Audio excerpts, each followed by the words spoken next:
2026년 7월 27일 상하이 증시에서 믿기 어려운 장면이 나왔습니다.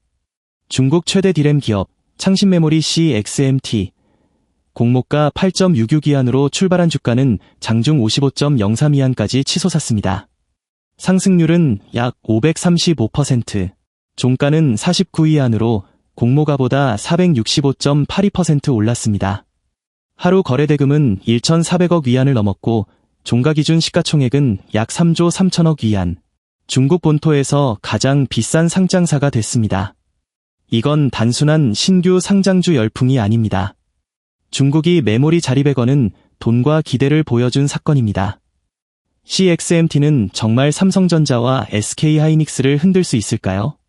과장된 공포는 걷어내고 숫자와 기술로 진짜 위협을 확인해 보겠습니다. 먼저 실적입니다.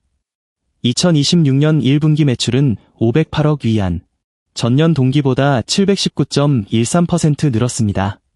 순이익은 330억 1,200만 위안, 증가율은 1,268.45%입니다. 일부 콘텐츠의 1,688%는 잘못된 수치입니다.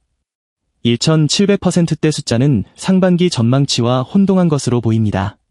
IPO 확정 조달액은 약 579억 위안, 초과 배정까지 모두 행사되면 최대 666억 위안, 우리 돈 약 14조 원대입니다.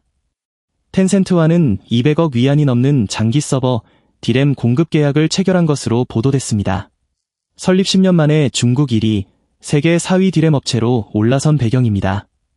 여기서 중요한 오해가 있습니다. CXMT의 위협을 무조건 반값 디램으로 설명하면 현재 시장을 놓칩니다. 최근 메모리 공급 부족 속에서 CXMT는 화웨이의 가격을 올렸고 일부 서버 메모리는 삼성 제품보다 비싸게 제시됐다는 보도도 나왔습니다. 지금의 CXMT는 덤핑 기업보다 중국 내수와 정책 지원으로 공급망 안쪽을 차지하는 기업에 가깝습니다. 2026년 1분기 글로벌 디램 매출 점유율은 약 8%. 아직 삼성, SK하이닉스, 마이크론과 격차가 크지만 텐센트, 알리바바 클라우드, 바이트댄스, 레노버와 샤오미를 고객으로 확보했습니다. 신규 공장이 계획대로 가동되면 월 생산 능력이 약 30만 장에서 60만 장 수준으로 늘어날 수 있습니다. 실제 가동률과 수율은 지켜봐야 합니다. 그러나 중국 내수만으로도 학습과 증설을 이어갈 수 있다는 점은 분명한 위협입니다. 삼성과 SK하이닉스가 긴장하는 이유도 여기에 있습니다. HBM은 AI 가속기의 핵심이자 고수익 제품입니다. 하지만 메모리 회사의 손익계산서는 HBM만으로 움직이지 않습니다. PC, 스마트폰, 일반 서버와 자동차에 들어가는 DDR과 LPDDR도 막대한 물량과 현금을 만듭니다. 이 현금이 차세대 공정과 적층, 패키징 연구개발을 받쳐줍니다. CXMT가 중국 시장에서 점유율을 가져가고 증설 물량을 해외로 내보내면 다음 불황에서 가격 하락폭이 더 커질 수 있습니다. 다만 월 60만 장은 전망치이고 지금 시장은 공급 과잉보다 AI가 만든 메모리 부족이 더 강합니다. 당장 치킨 게임이 시작됐다고 단정할 단계는 아닙니다. 정확한 결론은 하나입니다. CXMT는 다음 다운사이클의 가격 결정력을 바꿀 잠재 변수가 됐습니다. 그렇다면 돈과 물량만으로 격차를 없앨 수 있을까요? 첫 번째 장벽은 장비입니다. ASML은 중국에 EUV 장비를 출하한 적이 없다고 밝혔습니다. 중국은 2019년 이후 이 장비를 도입하지 못했고 일부 고급디 EUV와 미국산 공정 장비에도 통제가 확대됐습니다. EUV가 없다고 디램을 못 만드는 것은 아닙니다. DUV 다중 패터닝으로 더 미세한 회로를 구현할 수 있습니다. 문제는 공정 단계와 마스크가 늘수록 비용, 결함, 생산 시간이 함께 늘어난다는 겁니다. 그래서 기술 격차는 DDR 세대 이름만으로 판단하면 안 됩니다. CXMT는 최대 8000Mbps DDR5와 1667Mbps LPDDR5X를 공개했습니다. 규격은 빠르게 따라왔습니다. 진짜 질문은 같은 성능을 얼마나 작은 다이와 낮은 전력, 높은 수율로 대량 생산하느냐입니다. 장비 통제는 절대벽이 아닙니다. 그러나 추격 비용과 시간을 크게 높이는 깊은 해자입니다. 두 번째 장벽은 HBM 생태계입니다. 디램을 여러 장 쌓는다고 HBM이 완성되는 건 아닙니다. 미세 범프와 TSV, 베이스 다이, 열 관리, 패키징, 그리고 GPU 업체의 품질 인증이 하나의 시스템으로 맞아야 합니다. 엔비디아 GB200NVL72 한 렉은 13.4TB의 HBM3E와 초당 576TB의 대역폭을 제공합니다. 이 시장에서 SK하이닉스는 2025년 기준 약 61%로 선두였고 삼성과 마이크론이 뒤를 이었습니다. 다만 CPU와 GPU가 결합됐다고 범용 D램이 사라지는 것은 아닙니다. AI 서버는 GPU 옆 HBM뿐 아니라 CPU 메모리와 스토리지, 네트워크 버퍼도 함께 씁니다. HBM과 DDR은 대체제이면서 보완제입니다.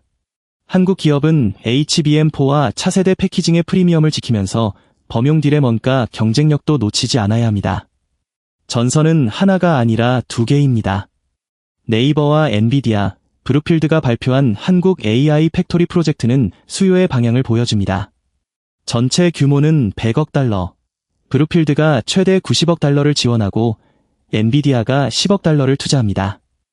엔비디아는 제3자 배정 유상증자로 네이버 지분 4.5%도 확보할 예정입니다.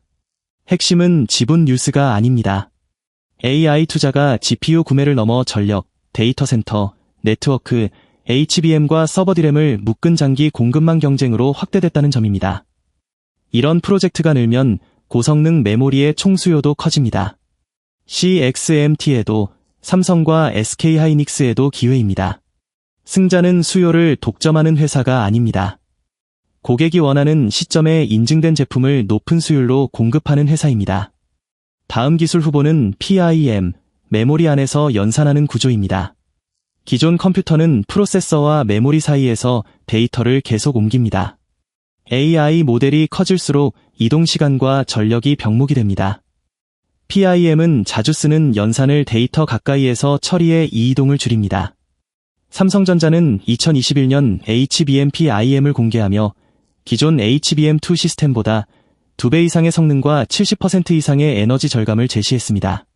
국내 스타트업 페블스퀘어도 2023년 PIM 기반 엣지 AI 치민트의 판매를 시작했고 17.6탑스/W의 효율을 발표했습니다. 다만 PIM을 이미 승부가 끝난 상용 표준처럼 말하면 과장입니다. 프로그래밍 모델과 소프트웨어, 고객 검증이 더 필요합니다. 핵심은 한국이 메모리를 저장 부품에서 연산 플랫폼으로 확장할 수 있느냐입니다. 투자자가 볼 지표는 세 가지입니다. 첫째, CXMT의 발표 생산 능력보다 실제 웨이퍼 투입량과 수율, 해외 고객 인증. 둘째, 삼성과 SK하이닉스의 HBM4 공급 확대와 패키징 병목 해소 속도. 셋째, 범용 D램 가격입니다. AI 수요가 강한데도 DDR 가격이 꺾인다면 중국 증설이 현실화되는 신호일 수 있습니다. 반대로 늘어난 물량을 중국 내수와 AI 서버가 흡수한다면 가격 전쟁은 늦춰질 수 있습니다. 상장 첫날의 주가보다 이 세 가지가 산업의 방향을 더 정확하게 말해줄 겁니다. 결론입니다. CXMT는 더 이상 무시할 수 있는 후발주자가 아닙니다.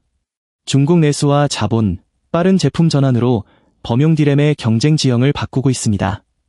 그러나 HBM과 첨단 패키징, 수율, 고객 인증, 그리고 PIM 같은 차세대 구조는 돈만으로 단기간에 살 수 없는 시간의 기술입니다. 한국의 방어선은 국적이 아니라 실행력입니다. 범용 D램의 원가를 지키면서 HBM4 이후의 시스템 가치를 높이는 것, 두 전선을 동시에 잡는 기업이 AI 메모리 전쟁의 승자가 될 겁니다. 도움이 되셨다면 구독과 좋아요 부탁드립니다. 다음 영상에서도 숫자와 기술을 분리해 가장 중요한 산업 변화를 빠르게 분석하겠습니다.